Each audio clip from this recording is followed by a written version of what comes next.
Okay, I'm finally back, and this must be something that Tom set up for the show, although I'm not sure what this does.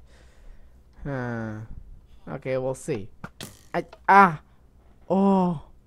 oh, oh, God, oh, right in the knee.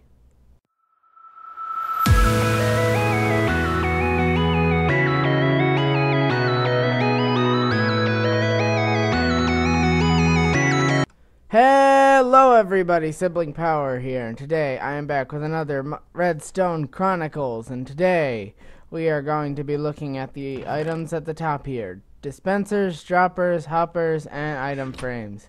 And you may notice something. Tom is not on his platform. Well, if we look up in the sky, I've blocked him away in a giant, I think it's a plumb bob. Yeah, it's a plumb bob. Okay, well, I've locked him away in a plumb bob because he built this while I was away. I think it's a prank. Let's kill it. Anyway, so yeah, he put redstone under the ground that I have to get rid of. Okay, well, anyway, so yeah, he seems to have done something. So I locked him away in a plumb bob till he learns his lesson. Anyway. So yeah, this is what I get for letting you set up the video while I was away helping the farmer with his crop situation. Okay, well, let's get right into the video, shall we? So the 4 items I have set up, I have here are pretty interesting. Okay, so if you don't know the difference between droppers and dispensers, the dropper has the ability to use blocks, like do stuff with them, whereas the dropper will just always release something. So these are the items that the dispenser can properly use in some way. So yeah, so we're gonna go ahead, pull the sword out, put this stuff back, and we're gonna go ahead and take this stuff and just kind of show you what the dispensers actually do. We will actually need a dispenser for this. Okay, so some of these items here, let's grab some of the redstone I have set up. Specifically, we will use levers. So yeah, so some of these items do different things. Like some of these items I'll actually need to show you with this because it might kill everyone else if I don't. But anyway, so one of the items, the first item it can use is actually flint and steels. As you can, if you use a flint and steel and you give it power, it will create a fire. You can then turn it off. If you give it power again, nothing actually happens. Just kind of, it registers that there's already fire. Put it out, you give it power again, and there's more fire. So it just pretty much, it creates fire on the block right in front of it. There is also arrows, which I showed in the beginning. Those fire out like a bow would fire them. I think, yeah, it just acts kind of like a bow, not fully charged though. So you can go and pick those arrows up again. Mob spawn eggs work, so we can give ourselves some cows. And these spawn even if there's already a mob there, so they can be useful in that way.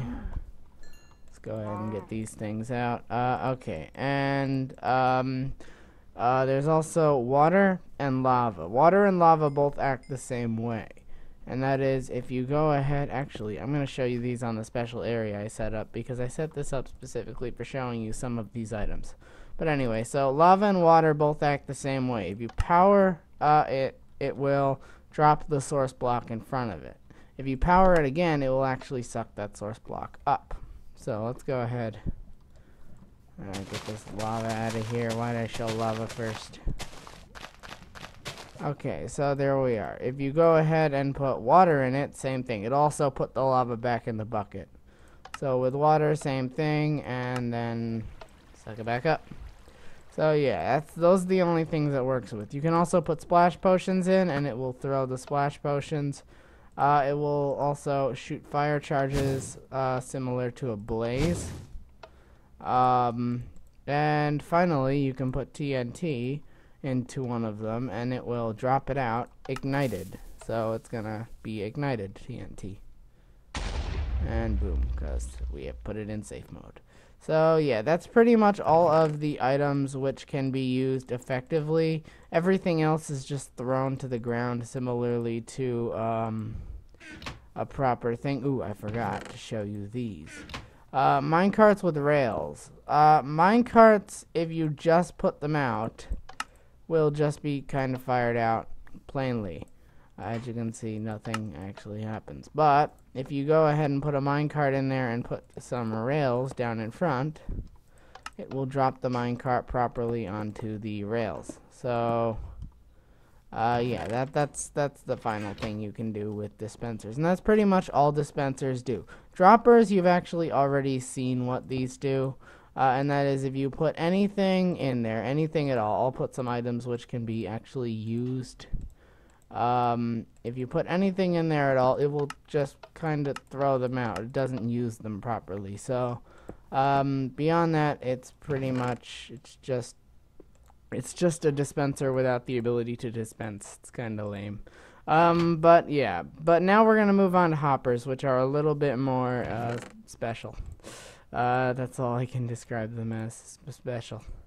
So what these things do is these things will attach to the block you right click.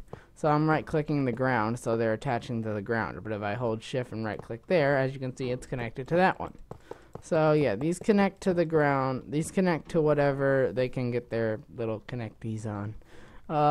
And that's specifically anything to either the side or down. They can't go up.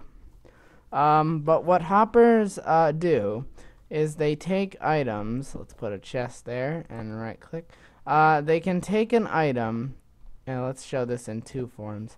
And items to throw. Let's throw some tulips. So yeah, so these things can take an item and they can pick it up if it falls into the hopper or relatively close to the hopper. Oh, nope, it's got to actually hit the block. If it hits anywhere on the top of the hopper, it'll be pulled in to the hopper and stored in the hopper's inventory. So yes, these hoppers can hold items for you. They do have an inventory, but what they're actually good for is moving items. So you can put, so it'll, if it grabs an item and it's connected to something else with an inventory, that was weird, it will actually throw it into that item instead of holding it in itself, which means that hoppers can be used to make lines of hoppers that can even turn corners, because hoppers can do that. As you can see, that's what it does. And the hopper chain will actually move forward. As you can see, I threw a bunch of flowers in there. Some, just throw them all. As you can see, it kind of ticks away. It doesn't move whole stacks at a time. It moves one at a time. But you will see in here, flowers are being moved all through the line of hoppers, kind of moving through the thing and going into the chest. So yeah, that's pretty much what they do. Let's break this and all the flowers will come out. So yeah, that's pretty much what hoppers do. Another feature of hoppers is, let's say I go ahead, place another chest, place some hoppers, and place a lever here, is if I go ahead and start to throw items through, there's some items in the chest, and I power a hopper, the hopper's going to stop outputting items. It's just going to start taking them in and not letting them go through anymore.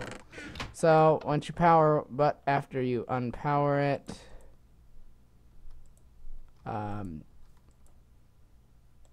please work. Okay. Once you unpower it, I think it's just, okay, now it's going down.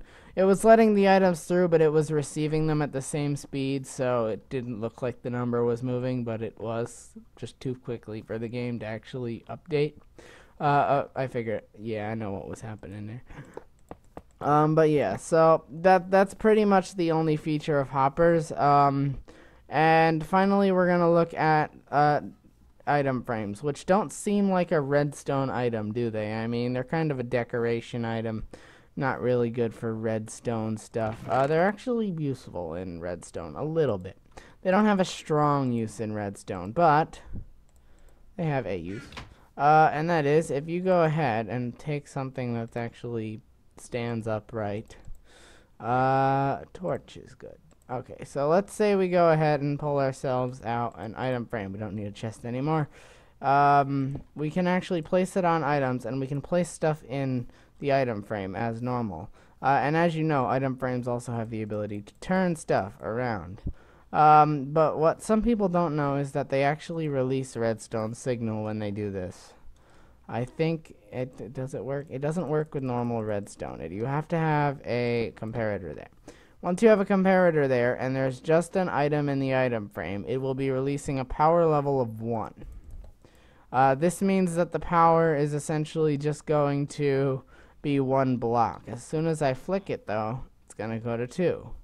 It can go to 3, 4, 5, 6, 7, 8. 8 is the maximum redstone level it can hit, and this is 8 blocks of redstone. Once you click it again back to its original position, it goes back to 1. So yeah, you can use this to make combination locks, although I don't know how to do that. You'll have to look up videos on how to do that one, because I don't know how. And then, of course, you can kind of click this. There is a simple combination lock I can make, but it's only like, it's kind of easily broken. They just gotta kind of flick it a bunch. But like, let's say in an adventure map, they want the thing turned to a certain level for the item to work. They could have you turn it until it hits that level or higher, so it can hit the repeater. But yeah, that's pretty much what the item frame can do redstone wise. Of course, it is an interesting decoration piece, and it's real good for mod showcases. Yeah. So that has been the video. So yeah, guys, hope you have enjoyed. Like and subscribe if you want to see more videos, and I guess I'll see everyone in the next video. Tom, I'll let you down after I do this. Don't freak out. You've had your punishment enough now. Okay, so yeah, guys. I guess I'll see everyone in the next video, and hopefully Tom will not pull something again. Got it? Okay. Goodbye, everyone.